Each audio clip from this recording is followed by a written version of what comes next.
ये कहानी 32 साल के समीर की सच्ची घटना पर आधारित है। उस रात वो अपने ऑफिस से घर जा रहा था।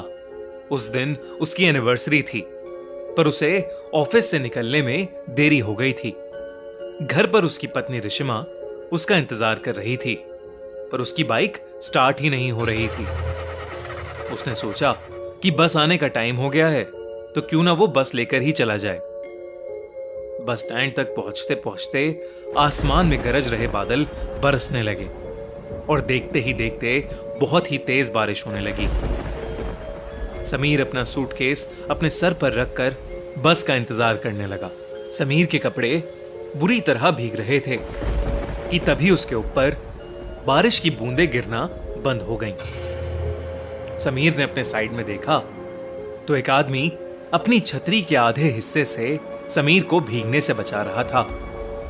समीर को यह देखकर बहुत अच्छा लगा और वो उस आदमी को देखकर मुस्कुराने लगा। उस आदमी ने हाथों में ग्लव्स, आंखों पर एक काला चश्मा और सर पर एक काली हैट पहनी हुई थी। इसीलिए समीर को वो आदमी दिखने में थोड़ा अजीब लग रहा था। तभी वो आदमी समीर को देखकर कहने लगा, ये दुनिया कितनी अजीब है ना। कहीं बारिश है तो कहीं सूखा, कहीं जिंदगी है तो कहीं मौत। समीर के पास इस बात का कोई जवाब नहीं था। उसने बस मुस्कुराकर अपना सर हिला दिया। उसी समय समीर का फोन बज पड़ा। उसने पॉकेट से जैसे ही फोन निकाला, उसका फोन उसके हाथ से स्लिप होकर जमीन पर गिर गया। समीर जैसे ही जमीन से फोन उठाने के लिए झुका, उसे कुछ ऐसा दिखा जिससे उसकी रूह ही कांप गई।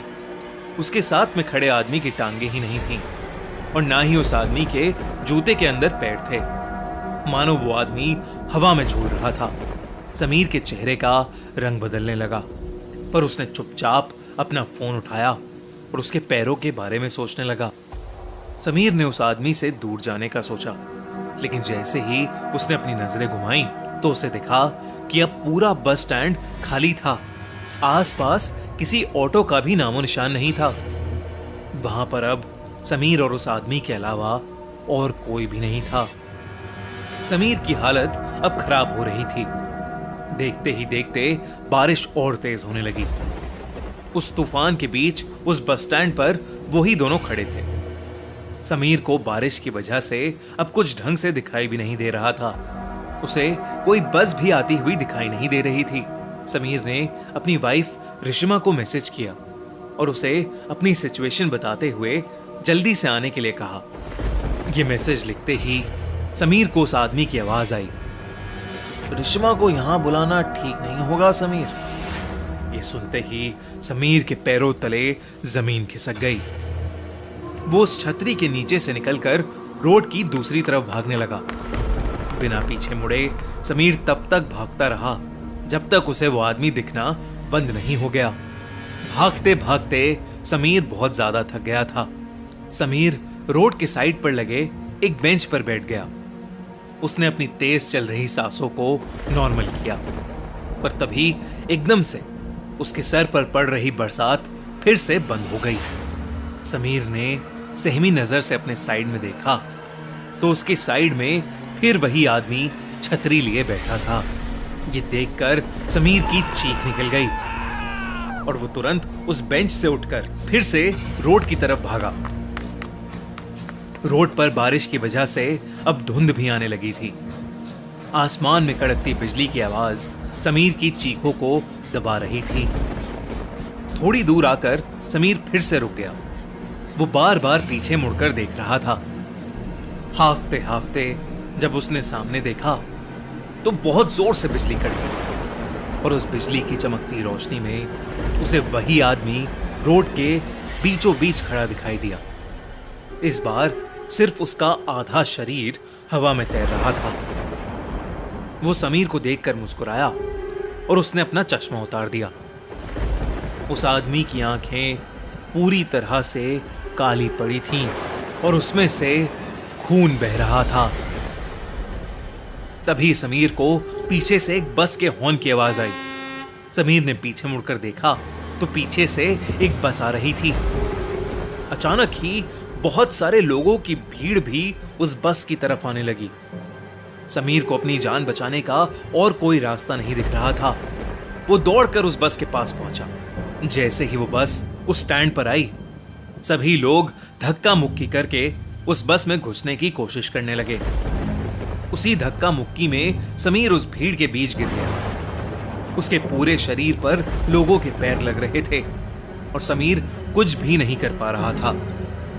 बस के ड्राइवर ने भीड़ को हटाने के लिए बस को थोड़ा आगे बढ़ा दिया और समीर का आधा शरीर उस बस के नीचे कुचल गया। तड़पता हुआ समीर वहीं होश खो बैठा। तभी रिश्मा ऑटो से समीर की बताई हुई लोकेशन पर पहुंच गई। उसने समीर को रोड के बीच खून से लथपथ पड़ा देखा। उसके आसपास कोई भी नहीं था। रिश्मा समीर को जल्दी से हॉस्पिटल ले गई। समीर की जान तो बच गई, पर समीर ने अपने पैर हमेशा हमेशा के लिए खो दिए थे। वो अब फिर कभी भी चल नहीं सकता था। जब समीर ने अपने साथ हुई घटना बताई तो कोई भी समीर की बताई हुई बातों पर यकीन नहीं कर रहा था। पर जब रिश्मा ने उस बस स्टैंड से जुड़ी न्यूज रिपोर्ट्स को देखा तो उसके होश ही उड़ गए। रिश्मा ने देखा कि करीबन 10 साल पहले ऐसे ही एक केस में एक आदमी की मौत हुई थी और तब से लेकर आज तक हर साल मॉनसून के महीने में एक आदमी ऐसे ही हादसे का शिकार होता है।